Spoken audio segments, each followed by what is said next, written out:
obadde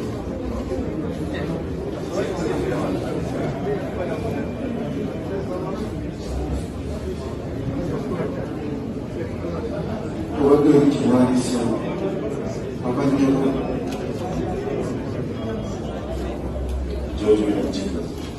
oyagala kulinnya kimumanya g'obusiramu byowulira nga bali kwetta obeera omati